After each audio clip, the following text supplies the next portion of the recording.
We are buying 50 shares of GE Healthcare at roughly $81.51. Following the trade, Jim Cramer's charitable trust will own 975 shares of GEHC, increasing its weighting to 2.2% from about 2.1%.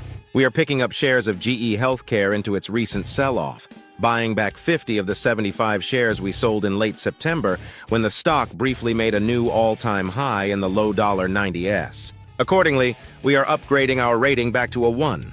Shares are down about 4% in the past 2 sessions, including a 3.4% pullback Thursday after the company hosted an investor day. This 2-day dip extends a decline from the high $80s a share that began in the wake of the November 5 presidential election. That's when healthcare stocks began to slide on concerns about policy changes. GE Healthcare also was stuck in the crosswinds of rising long-term rates. Its equipment is usually bought with financing, so higher rates are an issue, and worries about tariffs on Chinese imports. The company's investor day was an opportunity for management to share its vision and precision care strategy and outline key growth areas. And executives did just that.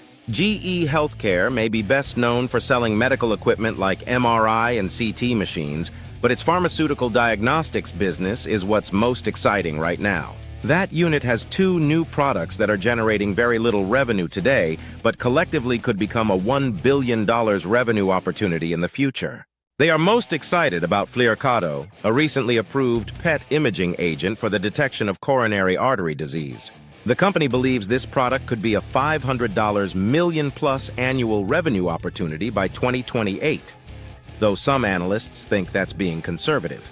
The second product is Visamil, a PET imaging agent used in the detection of Alzheimer's disease.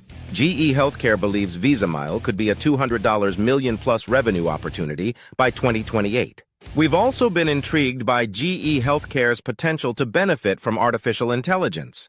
The idea is that as GE Healthcare's machines become smarter and more effective through the integration of AI software and tools, hospitals will be inclined to upgrade their existing equipment to benefit from those efficiency gains. At the Investor Day, the company highlighted its opportunities in digital innovation and AI-enabled devices. The company believes it is currently selling about $1.2 billion in digital revenue. However, executives see this growing by about 50% by 2028, providing $600 million of incremental revenue.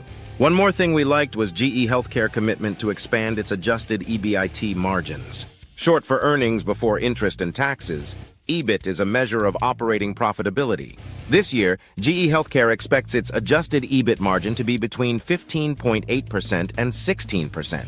It is targeting a high teens to 20% or more in the 2026 to 2028 timeframe. The bulk of these margin gains is expected to come from productivity and general and administrative expense optimization.